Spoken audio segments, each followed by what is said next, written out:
자, 안녕하세요. 2022년 지방직 7급 행정학 해설을 시작하겠습니다. 국가직 7급 시험도 조금 까다로운 지문들, 그러니까 이제 우리가 교과서적으로 딱 외워가지고 바로 푸는 문제만 있는 게 아니고 기출문제 나왔던 거네 그대로 풀 수 있는 게 아니고 이제 7급이니까 조금 생소해 보이지만 지문을 읽으면서 유추해서 푸는 문제가 몇 개 있어서 가지고 국가직 7급 해설을 하면서 이 두 문제는 난이도 좀 중이상의 어려운 문제인데 대신 이 문제는 피셋의 언어 논리처럼 문장을 읽으면 답이 나오니까 그러니까 문제를 딱 보면은 이 주제를 내가 공부했나 생각될 수 있는데 보기 지문 읽어 나가다 보면 그냥 언어 논리처럼 말 안 되는 거 찾으면 답이 되는 문제가 두 개 있었었는데 이번 지방직 7급은 이제 그런 식의 문제는 없고 다 행정 이론에 대한 문제인데 다만 조금 생소한 주제가 좀 있었습니다. 그래서 한 두 문제 정도가 여러분 굉장히 생소했을 거고 나머지는 지문 읽으면서 푸는데 근데 이게 평상시에 행정학은 다 기출문제 암기하라고 공부한 친구들은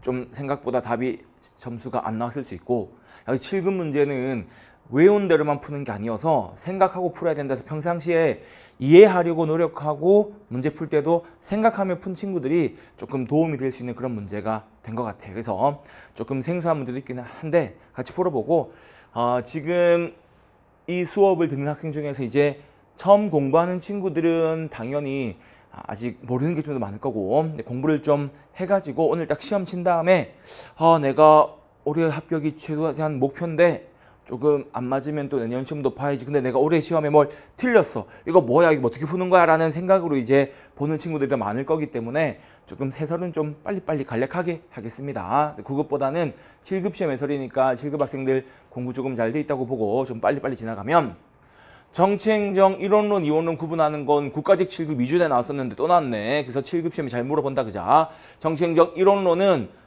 정치와 행정이 1원 같은 거다. 그래서 행정은 정책 결정 역할을 하니까 시민의 의견을 반영하는 민의 중심, 민주성 관점에서 정책 결정을 하게 되는 거니까 2번이 1원론 되는 거고 1번 효율성을 위한 매니지먼트, 관리를 보는 것은 행정을 경영으로 보는 정치행정 2원론 3번 시간연구, 동작연구, 효율성 추구는 테일러의 과학적 관리론 고위관리자는 포스트스콥을 해야 된다. 귤릭, 어이게 포스트스콥 정치행정 2원론 관점이죠. 그죠? 답은 2번이고 잘 했을 테니까 바로 넘어갑니다. 이번 문제가 조금 함정이라면 함정이 있어. 왜 그런가 하면 일단 소용돌이의 사회문제결을 위한 신행정학은 처방성, 적실성 키워드 맞는 말 3번 지문 공공선택이론은 실패해버린 전통적인 정부가 공공서비스를 독점 공급하면서 시민 요구에 대한 대응성이 떨어진 문제결을 위해서 경쟁에 의한 시장원리 도입. 그래서 시민 요구에 빠르게 대응할 수 있는 제도적인 장치 마련 강조한다. 시장원리 도입, 인센티브 디자인. 2번, 4번이 문제인데 이번에서 발전행정은 출제자는 행정과 환경과의 관계를 중시 다룬다. 이 정도 수준에서 문제를 낸 것 같아요. 사실은 이전의 기출 문제 보면 비교행정은 환경이 행정을 좌지우지하는 환경이 독립변수, 행정은 환경에 좌우당하는 종속변수. 반대로 발전행정은 행정이 독립변수가 되어서 환경을 지배하게 되는 부분을 강조하는데 이 지문이 환경이 행정에 미치는 영향에 주목한다. 이 지문을 딱 보는 순간 이게 환경의 영향을 보는 개방체제 관점에서 끝나는 표현인지 아니면 그런 개방체제에서 다시 행정이 독립변수냐 환경이 독립변수냐 구분해야 되는 건지 좀 애매할 수 있는 거죠. 그래서 만약 이 문제에서 환경이 행정을 좌지우지한다. 환경이 독립변수다. 이런 말을 적으면 아닌데 행정이 독립변수인데 바로 그어버릴 수가 있는데 환경이 미치는 영향, 환경과의 관계를 보는 개방체제 관점 수준인가? 라고 하게 되면 일단 세모표 치고 4번으로 가봤더니 공익을 시장논리, 경제학적 관점, 신공관리로는 시장에서는 소비지 영역 더하기 생산자 영역가 공익. 그러면 개인이익의 총합이 공익이라고 보는 게 신공공관리론. 그래서 신공공관리론 경제학 관점은 공익 과정사례 각권 관점인데 여기서는 시민들의 공유된 가치가 있다 하면 시민들이 직접 참여해서 공유된 가치를 만들어내고 관련 그 과정에서 중재자 역할을 한다라고 말하게 되면 이거는 신공공서비스론보다 부합하는 설명이 되는 거죠. 그래서 일단 답이 4번이 되게 되는데 제가 볼 때는 2번도 조금 표현이 아쉽긴 합니다. 그래서 2번이 그냥 출제자가 이제 4번으로 답을 냈으면 발전행정은 행정을 바라볼 때 폐쇄체제가 아니라 개방체제 관점에서 환경과의 관계를 본다. 이 정도 표현으로 이제 냈으면 맞는 문장이 절대 뭐 의혹의 여지 없이 맞는 건데, 환경이 미치는 영향에 이제 주목한다라고 하는 이 부분이 이제 환경 역할을 강조해서 환경이 독립변수라고 본 학생들은 좀 헷갈렸을 것 같아요, 시험장에서. 근데 지금 이번 지문이 환경이 독립변수다 그런 말이 지금 없잖아. 없으니까 그냥 우리는 이번 지문을 환경과 행정과의 관계를 보는 개방체제 관점을 써놓은 표현으로 보게 된다면은 이제 아마 뭐 문제가 없겠죠, 그죠? 그래서 그 정도 수준으로 문제를 낸 것 같아요. 그래서 만약에 이제 출제자가 이 행정이 환경과의 관계에서 독립변수냐 종속변수냐 그 비교행정론과 비교해가지고 묻고 싶었다면 보기 지문에 독립변수니 종속변수 그런 말 넣었겠지. 근데 그게 아니라 그냥 환경과의 관계라고 했으니까 이번은 개방체제 관점의 설명이다라는 이론이다 정도만 설명을 이제 하려고 했던 것 같아요. 그래서 일단 2번은 세모표 쳐놓고 가서 4번이면 이렇게 틀린 거니까 답은 4번으로 하고, 이번 표현이 조금 안 헷갈리게 적어주면 더 좋겠지만 이제 7급 시험 문제니까 조금 이렇게 좀 낸 것 같아. 근데 완전히 이번 지문이 뭐 독립변수란 말이 없으니까 완전히 X라고 말하기는 좀 어려운 부분이 있죠, 그죠? 그래서 이렇게 이제 한번 넘어가야 될 것 같고, 3번으로 한번 가보겠습니다. 민간위탁에 대한 설명인데, 이것도 컨트랙팅 아웃은 사실 민간위탁 중에서도 계약 방식에 해당하는 내용으로 좁혀볼 수가 있는데 그런 문제가 안 풀리고 넓은 의미로 봐서 우리가 민간위탁 시간에 배웠던 계약 방식, 허가, 면허, 그다음에 이제 보조금, 바우처 이걸 다 아울러 가지고 생각을 해야 될 것 같아. 그래서 정부가 공공서비스 공급을 민간에게 맡기고 관련된 비용을 지불해 주는데, 그때 민간에게 맡길 때 그 민간이라고 했지, 민간이 영업이익 추구하는 영리기업이 한정되지 않는 거잖아. 바우처 같은 거 생각해 보면 비영리 단체, NGO 또 개인도 어떤 공급 대상이 될 수가 있는 거죠, 그죠? 그럼 정부는 직접 노동자들을 고용할 필요가 없으니까 유연성 확보 이런 업무들이 있다. 그래서 이제 3번은 넓은 의미의 민간위탁 보고 답은 2번 찾으면 될 것 같습니다. 4번으로 바로 넘어가 보겠습니다. 비용 효과 분석이네. 비용 효과 분석. 비용 편익 분석이 아니라 비용 효과 분석과 편익 분석 차이가 뭐 있지? 10억 원의 비용으로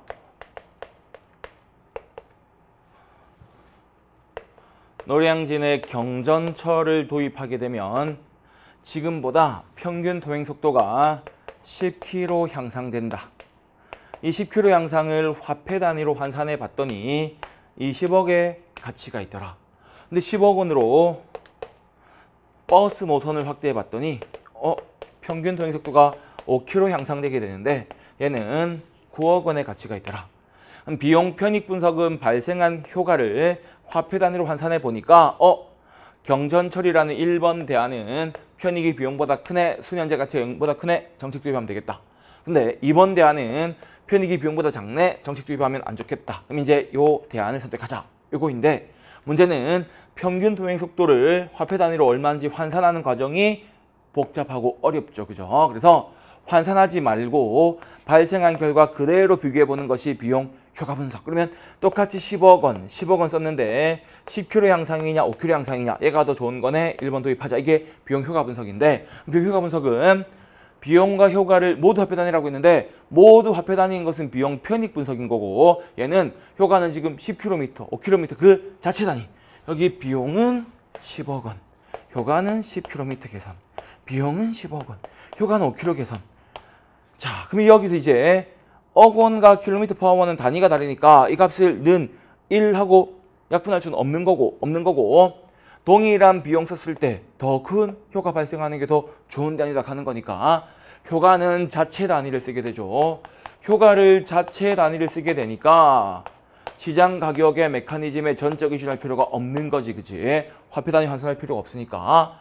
그러면 분석 결과가 사회 효용을 극대화했는가 하고 연결되는 것은 비용 편익 분석이죠. 다시 여기서 비용 편익 분석은 20억의 이익이 발생했다, 9억의 이익 발생했다, 얘가 더 큰 이익이네 라고 계산해서 더 큰 이익 발생하는 걸 값을 매겨볼 수 있는 건데, 여기는 그런 화폐 단위 환산이 없는 거니까. 그래서 화폐 단위로 환산이 어려운 국방, 치안, 보건 등의 영역에 적용할 수 있다 되는 거죠.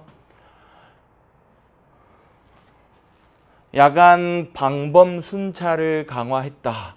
시민들이 이제 밤에 안전하게 발 뻗고 잠자도 도둑 안 될 것 같다. 강도 안 될 것 같다. 이런 심리 느끼는 만족도 10% 개선, 만족도 5% 개선, 퍼센테이지 같은 것들을 화폐 단위 환산이 어렵죠. 이럴 때 퍼센트 가지고 바로 비교하게 되는 게 비용 효과 분석이니까 4번 발생한 결과 국방력이 강화되었다.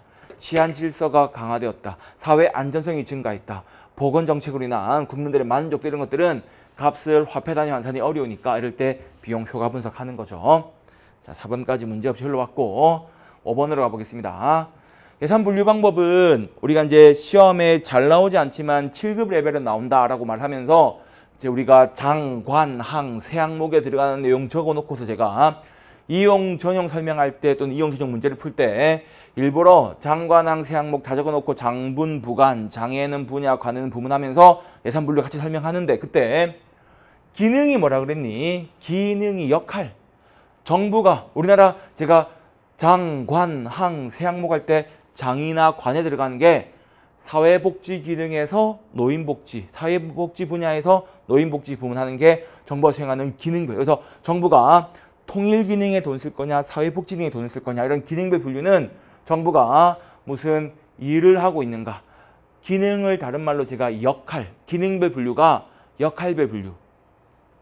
사회복지에 돈 쓸래, 국방에 돈 쓸래. 이게 국방 역할을 하냐, 사회복지 역할을 하냐. 무슨 일을 하고 있느냐. 그래서 정부가 예산을 짰는데 기능별 분류를 짜게 되면 작년에는 국방 기능에 10조 원 쓰고 사회복지에 5조 원 썼는데 올해는 사회복지에 10조 원 쓰고 국방에 5조 원 쓰네. 그럼 올해는 정부가 사회복지를 더 강화하는 거네라고 시민들이 정부가 무슨 일을 하고 있는지 이해가 쉬워서 기능별 분류 이꼴 시민을 위한 분류. 그럼 기능별 분류, 시민을 위한 분류 무슨 일을 하는가? 1번이 지금 옳은 거고 4번 자동으로 틀렸네. 4번 뭔데? 국민경제 계정별로 작성해서 국민경제에 미치는 효과를 따져보고 있는 것은 경제 성질별 분류되는 거고 누가 얼마를 쓰는가가 조직별 분류. 그럼 얘가 내려오고 얘가 내려오면 되는 거니까 2, 3, 4 해결되게 되고 여기 있는 무엇을 구입하는가 하는 것은 아이템별로 품목별 분류. 그래서 인건비, 물건비 하는 아이템별로 짜는 게 품목별 분류. 그대로 예산 짜게 되면 품목별 예산제도 되는 거죠. 어렵지 않다. 쉬운 문제다. 그지? 6번 점증 모형 제일 쉬운 문제 같네.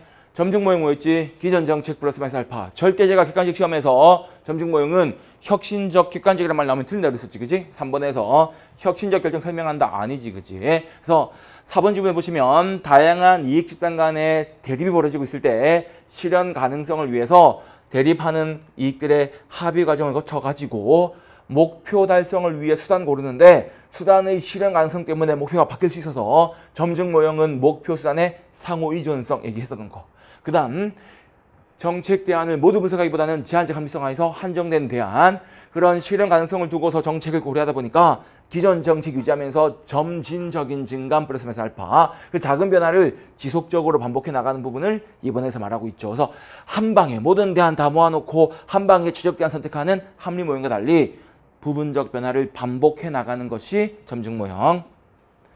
7번으로 바로 가겠습니다. 자, 이번에 7번은 예산 편성 과정인데 여기도 보면 1번은 5개년 이상 관점에서 국가재정운용계획을 수립했어. 그래서 국가재정운용계획 자체는 중장기적 관점 맞지, 그지? 근데 이 중장기적 관점의 국가재정운용계획 속에서 이제 다음 한 해 얼마까지 벌어들일 수 있을 것 같다. 그러면 적자 보지 않기 위해서 수입 규모와 지출 규모를 고려해서 국가 총 지출 규모를 정하고 이 총 지출 규모가 지켜질 수 있도록 각 부처별로 예산 편성해서 국무회의 심의, 대통령 승인 받으면은 내려보내죠. 여기서 단년도란 말이 국가재정운용계획 말하는 거 아니야. 얘는 이미 여기서 5개년 관점 중장기계획을 했고 한 해 여기 단년도 예산 편성이라는 말이 이제 다음 연도. 이 다음 연도 한 회계연도는 몇 년? 1년이잖아. 여기는 한 회계연도 1년이니까 다음 연도 그 한 해에 예산 편성을 위한 기준이 된다. 다음 연도 한 해에 총 지출 규모 된다. 이 말인 거고 그때 총액배분 자율 편성 내려보낸다는 이야기가 2번인 거야. 자, 3번 가볼까? 예비 타당성 조사는 뭐라고 했었지? 자, 여러분한테 기획재정부 장관이 예비 타당성 조사를 실시할 때는 경제적 측면의 타당성 분석과 정책적으로 필요한가, 정책적 타당성으로 구분되게 되는데 경제적 타당성 분석은 비용 편익 분석을 활용한다. 그래서 서울에서 출발해서 부산까지 가는 KTX를 추가로 노선을 만들어 달라. 이런 많은 예산 들어가는 사업을 진행하는 것이 과연 타당한가라는 것을 예비 타당성 조사를 통해서 기재부 장관이 먼저 확인하게 되는데 경제적인 측면은 비용 편익 분석. 그러면 이 추가했을 때 발생하는 공사 비용 이상으로 이용자들이 이용해서 편익이 발생하는 걸 봐야 되는 건데 이용자가 많은 경부 라인은 서울, 대전 찍고 대구 찍고 부산 가는 거 살짝 울산 찍고 내려가게 되면 더 이용자가 많겠네. 비용 편익 분석 편익이 비용보다 크겠네. 통과하기가 쉬울 거야. 그런데 서울에서 강릉 가는 KTX는 이미 있으니까 서울에서 저 설악산 가는 인제로 가는 KTX 만들자 하게 되면 저 설악산 뚫고 산 뚫고 터널 만들어서 추가로 KTX 만들었는데 과연 이용자가 공사 비용 이상 나오겠나 하게 되면 이런 노선들은 경제적 상승 분석에 막혀가지고 사업 진행하기 어려울 수 있겠지. 그런데 이런 식으로 경제적인 측면만 봤더니 어떤 문제가 벌어집니까? 인구 많은 지역은 계속 사업이 추가되게 되고 인구 적은 지역은 계속 사업 진행하지 못하게 되니까 지역 간 격차가 크게 발생해. 그래서 이제 그런 경제적인 측면만 보지 말고 추가로 정책적인 부분을 보자. 그래서 이제 정책적 상승 다시 지역 균형 발전 측면에서 인구가 적어가지고 대규모 공사 진행했을 때 비용보다 편익이 작을 수 있지만 지역 균형 측면에서 지역 경제에 미치는 유발효과, 파괴효과 이런 거 보기 위해서 정책 도입하는 게 타당한가 보는 게 지역 균형 발전 분석. 또는 다른 정책과의 어떤 관련성, 정책 결정자 대통령의 추진 의지 이런 거 보는 게 정책적인 측면. 정책적인 측면 이렇게 보게 됩니다. 그래서 제가 수업 시간에 요 사례 들면서 두 가지 측면을 본다라고 했으니까 그런 부분을 고려해야지. 그래서 7번 문제 3번에서 정치 경제적 이해관계 배제되는 게 아니라 이걸 고려해야 되는 거죠. 경제적으로 과연 타당한가, 정치적 또는 정책적으로 필요한가 이런 것들을 고려해서 결정해야 된다 되겠습니다. 8번 문제로 가볼까요? 조직이론에서 조직군 생태학 이론, 이름부터가 조직군, 단일 조직이 아니라 조직군 차원의 분석이다. 그지? 그 다음에 자연 선택 이론을 통해서 조직이 살아남냐 하는 것은 조직 스스로의 의지에 달린 문제가 아니라 환경에 적합한가, 환경 적수에 편입할 수 있는가. 거래비용 이론과 자원주의 이론 아무 상관없죠. 조직 경제학이라는 것이 대리인 이론이 응용해서 나온 거래비용 이론을 포함하게 되니까 말한다면 대리인 이론, 거래비용 이론은 조직 경제학의 한 분야라고 말해야 될 거고 조직 사이에 발생하는 거래비용과 조직 안에 발생하는 거래비용을 비교해서 조직 간의 거래비용, 외부 비용이 더 크다, 조직 내부로 가고 내부 비용이 더 크다, 외부로 가는 거니까 이것보다 이걸 강조한다는 말은 옳지 않고 둘 다 고려해야 되겠지. 그지? 상황론적 조직 이론이 체제 이론을 응용한 중범위 수준의 분석이라는 게 18년도 국가직급급 나왔었고 설명했던 지문이고 대리인 이론은 조직 내에서도 발생하는 거죠. 그죠? 그래서 여러분들 정부에서 공무원을 채용하는데 사익에 가득 차 있어서 뽑으면 안 되는 공무원을 몰라서 뽑게 되면 공무원 잘못 뽑았네, 역선택. 걔가 일을 할 때 감시 감독이 느슨한 틈을 타서 뇌물 받고 부패 저지르고 도덕적 해이가 벌어지게 되면 공무원이 일을 잘못하고 있는 이런 사항들도 다 대리 문제 들어갈 수 있는 거니까 조직 내에서 하지 않는다 말하면 틀린 거죠. 그죠? 생각하면 돼. 생각하면 9번 문제로 가보겠습니다. 그래서 생각하고 문제를 풀어나가면 되는 거고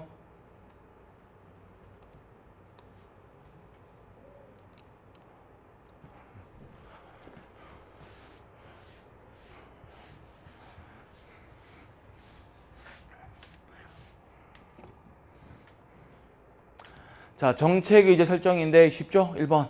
내부 접근 모형은 뭐야? 정부 PR 없지, 그지? 그래서 정책 결정자에게 다가갈 수 있는, 내부로 접근하는 거니까 다가갈 수 있는 수업 시간에 듣는 최순실 같은 사람이 박근혜 대통령에게 다가가서 특정 문제에 대해서 정책 결정을 상의하게 되는데 일반 시민 모르게 조용히 진행되니까 시민들에게 공중의지를 확산하는 과정이 없는 거죠, 그죠? 나머지 지문 어려운 게 없어가지고 생략 바로 하겠습니다. 9번은 틀린 사람 없을 거고 10번 조금 어려울 수 있는데 이런 거야. 정부가 재정 활동을 할 때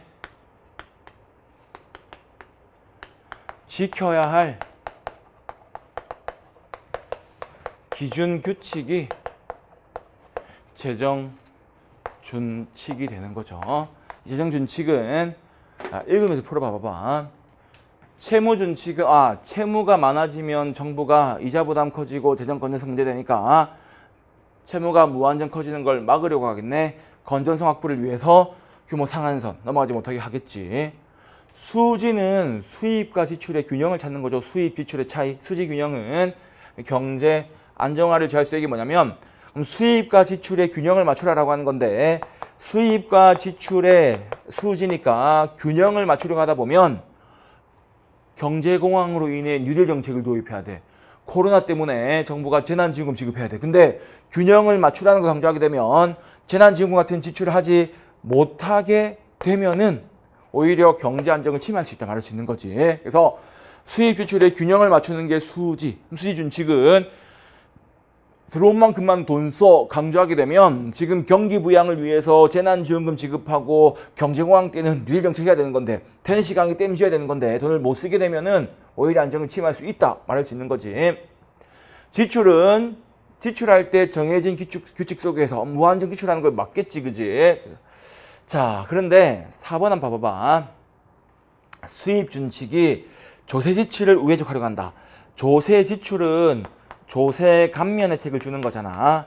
조세 감면 혜택을 주게 되면 A 기업이 법인세란 세금을 10억을 내야 되는데 50% 깎아줄게 5억만 해라고 하게 되면 왜 깎아줬는데 했더니 A 기업이 장애인을 위한 봉사활동을 한다. 정부가 장애인을 위한 정책을 펼쳐야 되는데 정부가 돈을 쓰려니까 돈 쓰는 게 지금 제한돼 있네. 쓸 돈이 좀 부족한데 직접 돈을 쓰지 않고 민간단체한테 야야야 너네 장애인 지원 좀 해봐봐. 우리는 그럼 뭐가 좋은데 너네 세금 반 깎아줄게 하게 되면 뭐 한 거지? 정부가 받아야 할 세금을 받지 않음으로써 상대방에게 혜택을 준 게 되는 거죠. 뭐가 되는 겁니까? 조세 지출이 형식은 이 세금 반만 내. 형식은 조세지만 실질은 뭐가 되는 거지? 실질은 정부 말을 잘 들은 상대방에게 혜택을 준 거지. 근데 국가의 금고에서 직접 돈 나간 건 없고 받아야 할 세금 받지 않는 거니까 간접적 지출이 될 수 있는 거죠. 그럼 이제 이 문제 봐봐봐. 조세 지출을 우회적으로 활용한단 말은 정부가 상대방한테 돈을 줘야 되는데 직접 돈 쓰지 않고 네 세금 안 걷을 테니까 네가 쟤들 좀 도와줘라. 정부가 직접 장애인을 도와줘야 되는데 돈 나가는 거 아끼려고 민간한테 네가 대신 돈 써라. 민간은 나는 왜? 니는 세금 깎아줄게 하게 되면 민간단체는 어차피 세금으로 나갈 거 깎아준다니까 이 돈 그대로 장애인을 위해 쓰게 되면 조세 지출을 우회적으로 활용해서 건전성이 훼손될 수 있는 것은 지출 준칙의 예외가 될 수 있는 거죠. 그래서 재정 지출 준칙에서 돈을 쓰는 수입이 아니라 돈을 쓰는 지출의 준칙에 있어서 조세 지출, 조세 감면 혜택을 활용하게 되면 정부가 어딘가에 돈을 쓰는 걸 통제를 했더니 야 정부야 장애인을 위해 100억만 써. 큰일 났다. 5억 더 써야 되는데. 지출 준칙 때문에 돈을 더 쓸 수가 없네. 어떡하자? 민간한테 네가 5억은 좀 쓰라. 대신에 니는 우리한테 국가한테 세금 안 내도 된다. 해주게 되면 조세 감면을 우회적으로 활용하게 되면 뭐가 되겠습니까? 지출 준칙에 대한 예외가 될 수 있는 거죠. 그래서 돈을 쓰는 것을 100억까지만 써 통째를 딱 했더니 5억 더 써야 되는데 지출 준칙 때문에 돈을 못 쓰게 생겼네. 못 쓰게 생겼으니까 민간 보고 돈 쓰라고 한 다음에 세금 깎아줄게 할 수 있다는 거죠. 건전성이 있을 가능성이 있다. 그래서 이제 10번 답은 4번 되는데 읽고 풀어야 되는 건데 10번이 좀 어려웠을 것 같아. 그래서 10번까지 오면서 지금 아마 학생들이 내가 이걸 왜 틀렸지? 순간 시험장에서 착각했네 라고 좀 마음이 아쉬울 수 있는 문제 빼고는 10번 문제가 그나마 좀 틀릴 수 있는 문제가 아니었나 생각을 합니다. 10번 좀 어려운 문제였고 11번 하반부로 넘어가 봅시다. 자, 11번으로 가서 계급제, 주기분리제인데 계급제는 제너럴리스트 일반 능력과 여러 분야를 두루두루 순환보직하기 때문에 넓은 시야고 시야 좁아지는 건 주기분리제. 11번 어렵지 않기 때문에 바로 12번으로 넘어가 보죠. 자, 신뢰성 검증했는데 신뢰성 뭐 있지? 측정 도구의 일관성. 그래서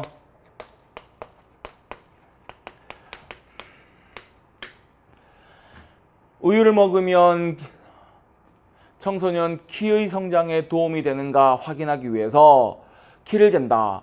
A 학생이 우유 먹기 전에 키가 180, 우유 먹은 다음에 우와 키가 이만한데 190이 될 것 같은데 180 나오더라. 이상한데 다시 해봤더니 190 나오더라. 190 같긴 해. 야, 키 한 번만 더 재보자. 키 재는 기계 건전지를 교체하고 다시 해봤더니 2m가 나오더라. 얘 지금 키가 몇이야? 1차 시기, 2차 시기, 3차 시기에 얘 키가 190이 맞다면 일관되게 190이 나와야 얘는 190 우유 먹으니까 키 컸네 판단할 수 있는 건데 왔다리 갔다리 하고 있으면 뭐가 지금 맞는 값인지 알 수 없으니까 정책의 타당성을 검증하기 어려워지는 거죠. 이렇게 측정하는 도구, 키 재는 기계가 고장나지 않아 가지고 이 학생의 키가 190이 맞다면 1차 시기, 2차 시기, 3차 시기 일관되게 190이 나올 때 키 재는 기계를 신뢰할 수 있겠지. 이 값을 신뢰할 수 있는 거야. 이런 도구의 일관성이 신뢰도고 이걸 공무원 시험에 대입하게 되면 1번 한 시험 유행하면서 1번 맞춘 학생이 2번을 맞추는가, 2번 맞춘 학생이 유사한 레벨의 3번을 맞추는가, 더 상위 레벨인 4번은 틀렸는가, 이렇게 문항 간의 일관성 검증하는 것도 시험의 신뢰도 될 수 있는 거고. 3번 보시면 2022년 7월 달에 국가직 구급시험을 보고 같은 문제로 같은 학생들에게 11월에 시험 한번 더 보고 일관되게 값이 나오게 되면 여기지 키 한 번 재고 1시간 뒤에 다시 두 번째 쟀을 때 일관된 값 나올 때 일관성 있는 것이 재시험법. 1번은 문항 간 일관성 검증, 3번은 재시험법. 4번 두 개 시험 유형. 그래서 똑같은 문제인데 A 책형, B 책형에서 A 책형 1번부터 10번, 10번부터 20번까지 문제를 B 책형에서는 얘를 1번부터 10번, 얘를 10번부터 20번 순서를 달리했을 때 A 책형 푼 학생들 평균 60, B 책형 평균 60 하게 되면 문제별 달리해도 성적 확인하는데 차이는 없구나. 문항 간의 일관성 확보할 수 있는 것이 여기가 이제 동질이형법. 동일한 내용이지만 동일한 성질이지만 형태 달리해서. 2번은 뭡니까? 시험 성적을 통해서 시험으로 예측하고자 했던 바. 공무원 시험 치는 이유가 뭐야? 시험으로 예측하고자 하는 바는 직무 수행 능력이 있는가? 그 예측하고자 하는 바를 정확히 확인하게 될 때 시험의 타당도, 시험이 시험을 통해서 확인하고자 했던 바를 정확히 측정할 때 타당도고, 그걸 어떤 기준과의 관계 속에서 검증하게 되면 타당도 중에서도 기준 타당도 되는 거죠. 그죠? 그래서 12번에 2번은 타당도 개념이 되는 거죠. 13번으로 가서 에도크라시는 전문가로 구성된 문제결을 위한 임시조직, 서로 다른 배경을 가진 전문가 사이에 문제결책을 두고 갈등이 벌어진다 그랬죠. 코로나 해결을 위해서 의료계 전문가들은 거리두기 강화하자, 경제 분야 전문가들은 거리두기 안 된다 되는 거니까 갈등이 발생한다. 그래서 갈등이 안 생긴다는 3번이 답이 되겠습니다. 14번으로 넘어가서 근무성적 평정법에서 우리가 도표식 평정식두법의 이야기를 하면서 뭐라고 그랬었지?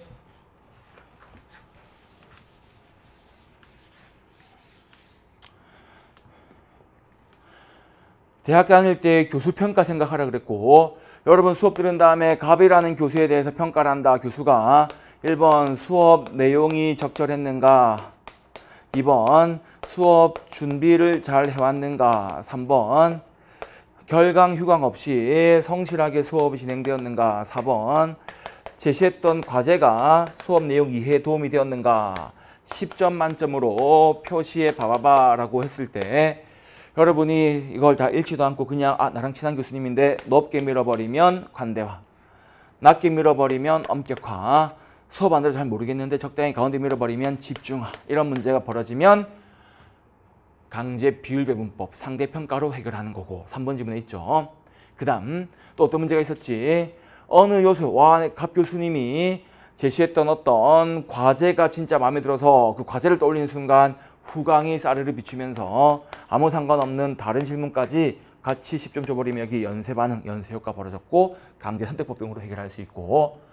문제가 뭐였어? 친구랑 나란히 앉아가지고 PC실에서 평가를 하는데 갑 교수 정도면은 수업 내용 좋았지 10점 하는데 친구는 그 정도면은 9점 아닌가 하게 되면 수업 내용이라는 질문에서 언제 10점을 주고 언제 9점을 줘야 될지 등급 구분에 명확한 기준이 없어서 뭐가 평가의 임의성, 주관성이 개입하는 거죠.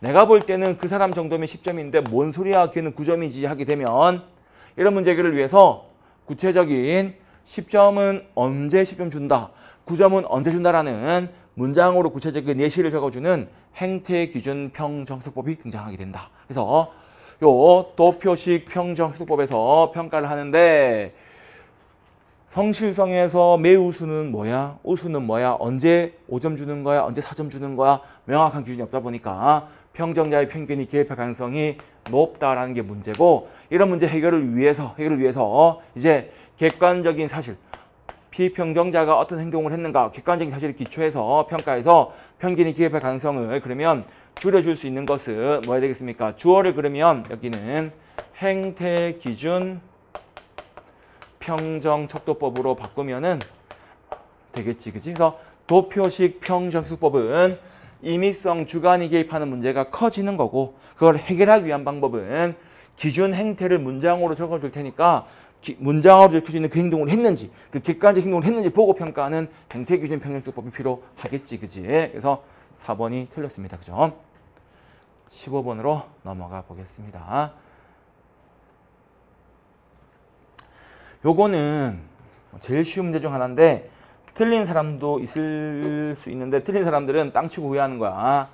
왜 쏙히는 거야? 틀린 사람들은 앞에 내용 제가 보지 말라 그랬죠. 그래서 길버트의 통제에서 외부냐 내부냐를 구분하는 것은 행정부를 기준으로 보니까 주체만 잘 보라 그래서 시민단체 행정부 외부, 국회 외부, 언론 외부, 기획정부는 행정부 내부.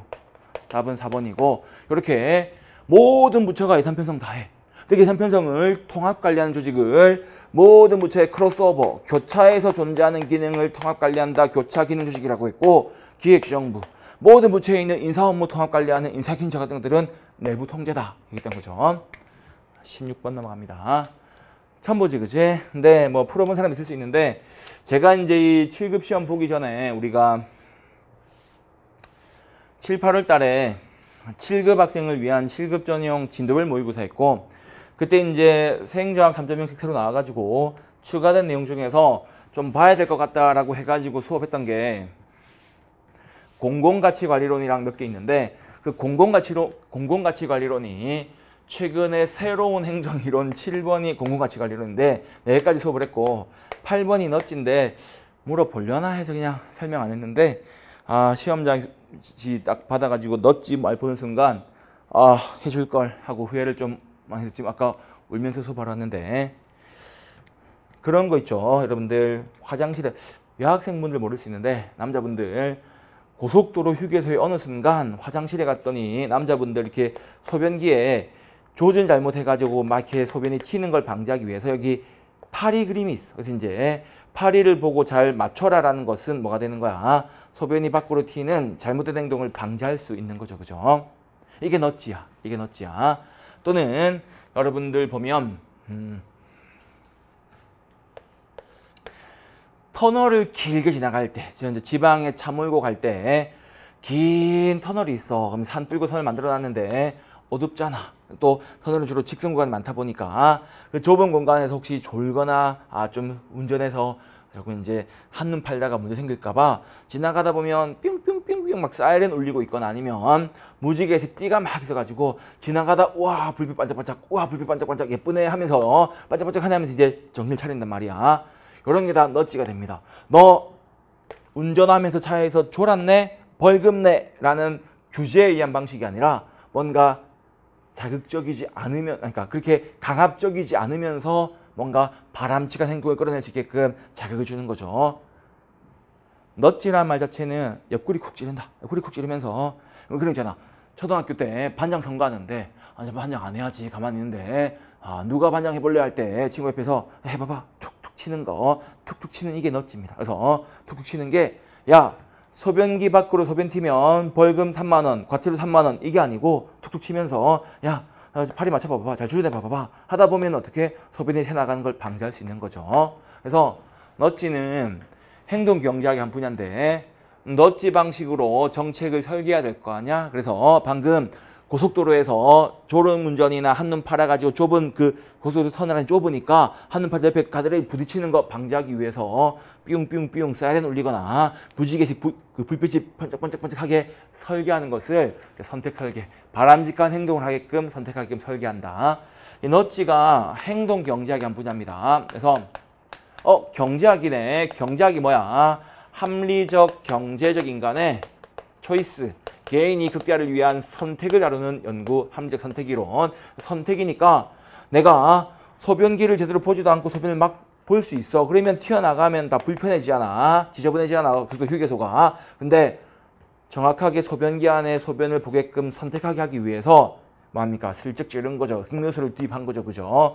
야, 여기 파리 있다. 맞춰봐봐. 라고 하는 것이 소변으로 아직 파리를 잡으려고 하는 것처럼 하면서 이제 소변기 밖으로 튀어나가게 막아주는 거잖아. 그렇게 이 파리를 넣고 고속도로를 설계한 사람을, 그 담당자를 그러면 선택 설계자라고 하게 되고, 그럼 공무원 돼가지고 저런 식으로 정책을 만들게 되면 선택 설계자가 되는 거고, 정책 만든 게 선택 설계가 되는 거지. 그래서 개인 선택을 허용합니다. 그지? 그래서 이렇게 삐용삐용삐용 소리가 나거나 삐용삐용삐용 소리가 나거나 불빛이 번쩍번쩍하게 만든 것 자체가 졸음운전 하지 말라는 거잖아. 파리를 그려놓은 자체가 여기에다가 소변 제대로 보라는 거잖아. 정책을 도입했지만 그럼에도 불구하고 파리를 소변으로 맞출 거냐, 아니면 그럼에도 불구하고 운전하면 딴짓을 할 거냐는 것은 개인 선택에 달려있는 문제니까 통제 개입하지만 선택이 인정되는 거죠. 디귿번. 이게 이제 디폴트 옵션 설정 방식, 인지 편향을 활용한다라고 했는데 이게 맞는 말인데 말이 좀 어렵지, 그치? 그래서 이제 이게 이럴 수 있는 거야. 이 인간이 의사결정할 때, 여러분 마찬가지인데, 여러분도 마찬가지인데, 어떤 내가 선택을 해야 되는 상황. 오늘 수업하고 노량진에 해설 강의 들으러 왔다. 토요일 저녁인데 수업 듣고 밥 먹어야 된다. 밥 먹어야 되는데 직관적으로 그냥 너무 배고파. 늘 가던 지하 1층에 고식당 갈 수 있어. 갔는데 식당 문 닫힐 수 있는 거지. 근데 한편 오늘 토요일이니까 수험생들 다 시험 보러 가고 없어가지고 식당 문을 안 열었을 수 있는데 무턱대고 시간 가지 말고 전화 한번 해볼까? 전화해봤더니 전화 안 받네. 문 닫았구나. 그래서 내가 합리적인 추론을 통해서 설정할 수 있는데 불확실성 속에서 인간들이 그저 직관적 행동을 하더라라는 것이 문제가 되더라. 그런 직관적 행동을 바람직한 방향으로 가게 하기 위해서 이제 이런 넛지가 나오게 되는 거거든. 그때 이렇게 넛지의 방식 중에서 이제 디폴트 옵션이라는 게 이제 옵트인, 옵트아웃 이렇게 들어가는 건데, 그런 방식들을 활용한다. 인지적인 편향을, 직관에 의한 사고 판단이 잘못될 수 있는 것을 활용해서 해결책을 제시하고자 하는 게 되는 거입니다. 근데 말이 좀 어렵죠. 그래서 넛지의 수단으로서 이런 디폴트 옵션 같은 걸 집어넣게 되는 건데 좀 표현이 좀 어렵죠. 다 맞는 말이 되겠습니다. 그래서 답은 이제 4번 되겠고, 좀 제일 어려웠던 문제 같아.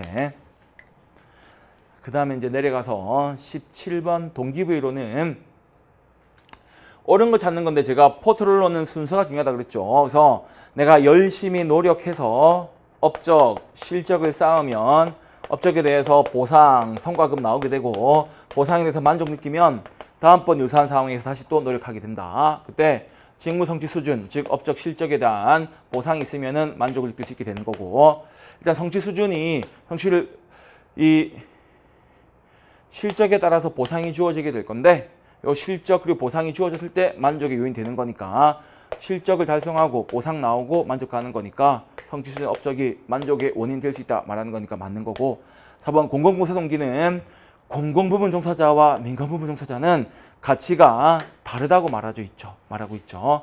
또 조직에 들어가서 처음으로 획득하는 게 아니라 살아오면서 이런 사회에 기여하고자 하는 봉사정신이 생겨날 수 있고, 그런 공공봉사정신이 있는 사람들이 주로 공무원 되려고 하더라라고 말하고 있는 거 있지. 이런 경우에는 내면에서 발생하는 봉사정신이 중요한 거니까 외재적 보상을 덜 의존하게 되죠. 4번은 틀린 게 세 군데다. 그자 차이가 있다. 처음이 아니라 살아오면서 이미 만들어질 수 있다. 물론 공직 들어와서 생길 수 있지만 외적 보상이 적게 의존하게 된다.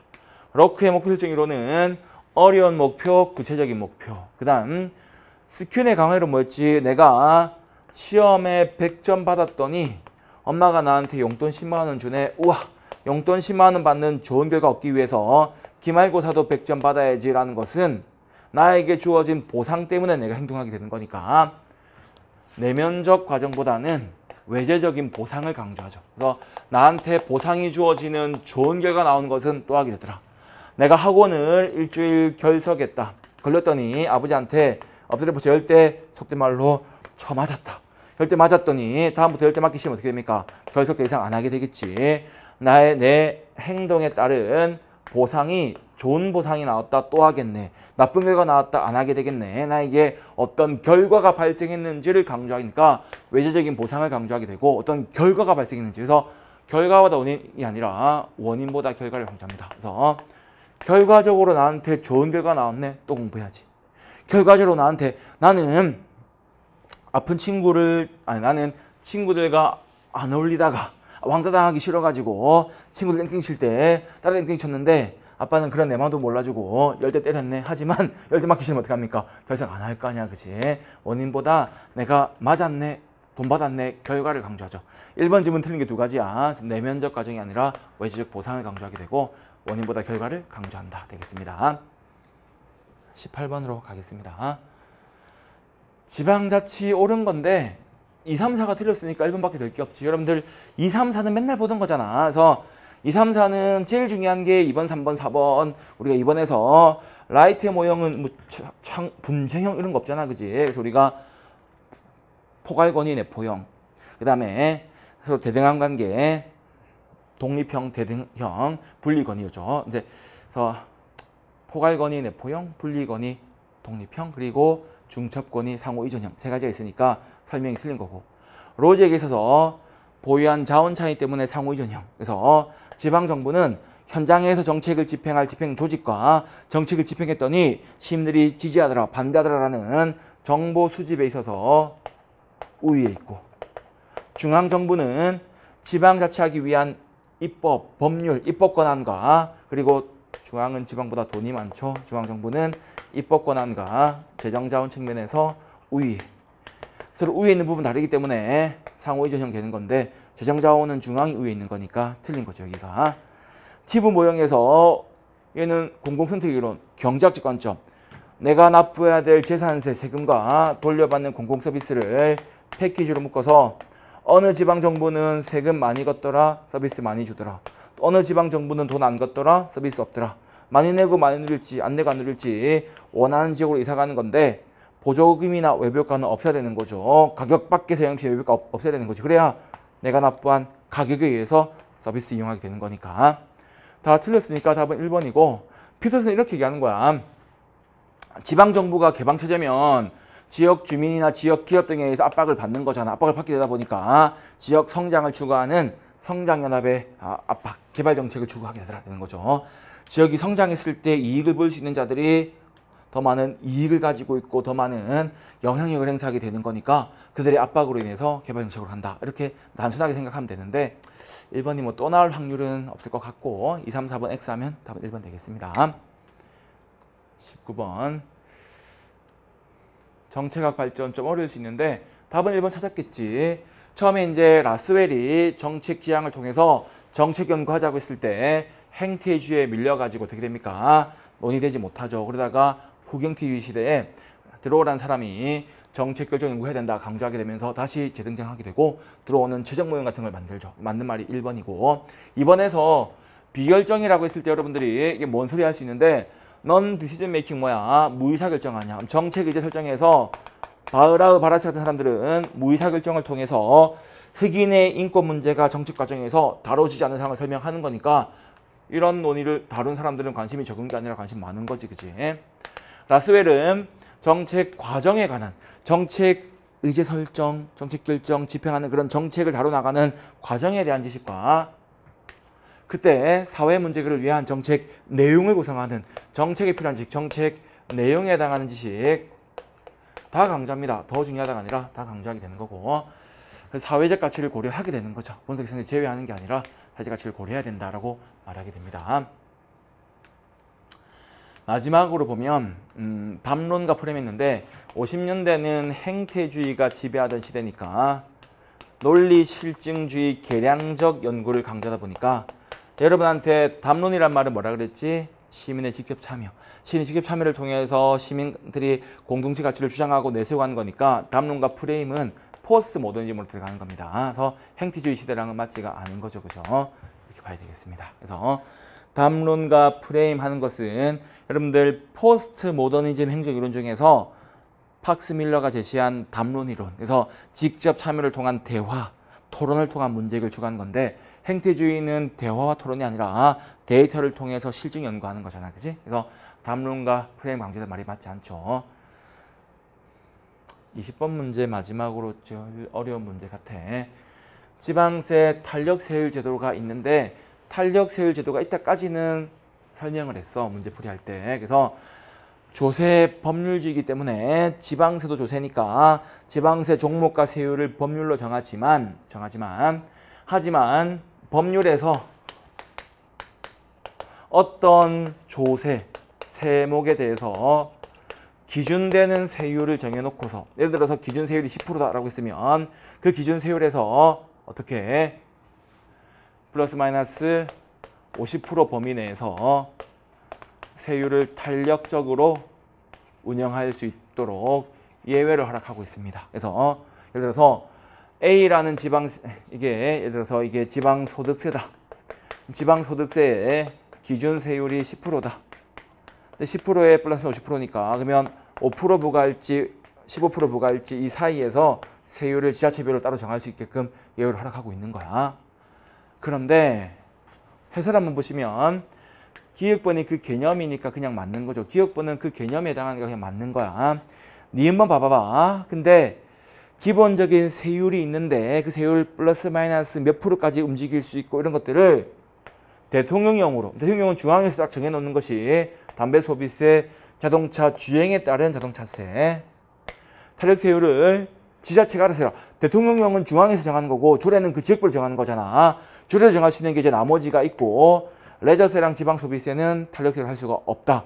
지방소비세는 국세인 부가가치세 걷어가지고 국세 일부를 내려보내주는 거니까 국가의 세금을 지방에 보내주는 건데 그걸 지방에서 플러스해라 마이너스해라 할 수는 없는 거잖아, 당연히.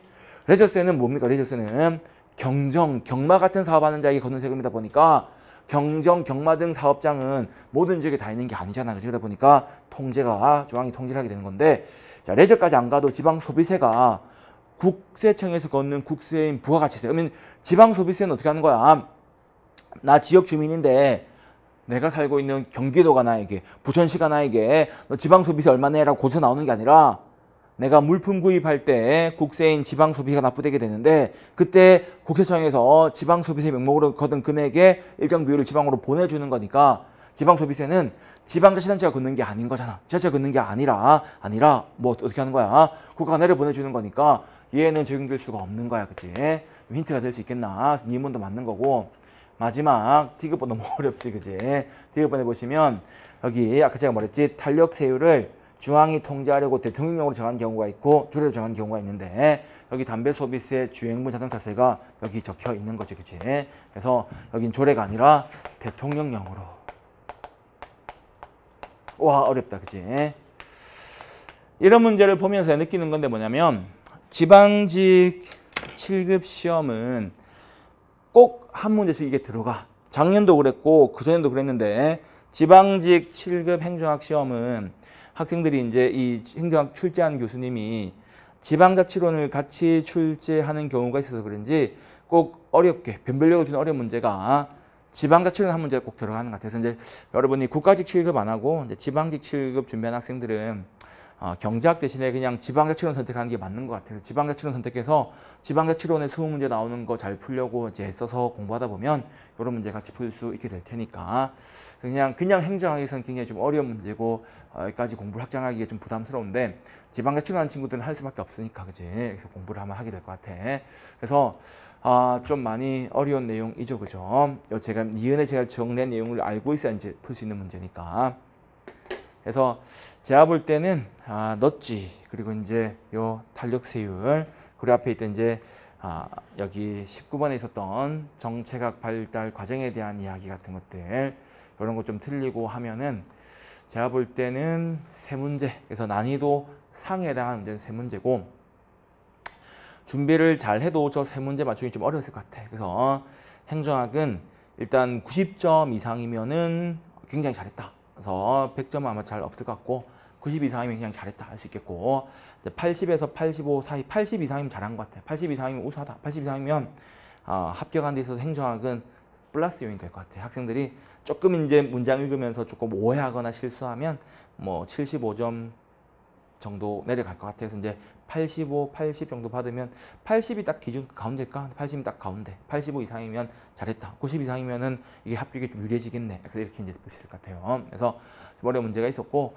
그 정도 총평은보다는 이제 그 정도로 볼 수 있겠고 나머지 문제들은 문장 읽으면서 이제 풀어 나갈 수 있는 거고.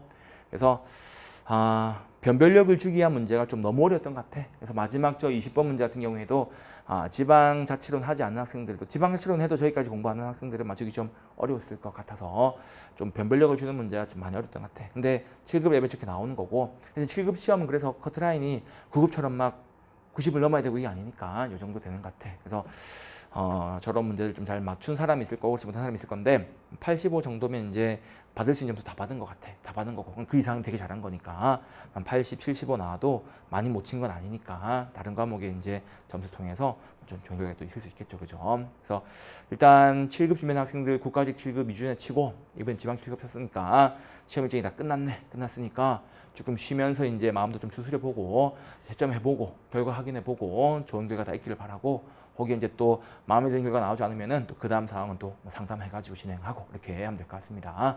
아무쪼록 뭐 좋은 결과 있었기를 바라고 그 정도 참고되시길 바라겠습니다. 해설지는 종이로 올라갈 테니까 다운받아서 공부하는 참고하시기 바랍니다. 예, 감사합니다.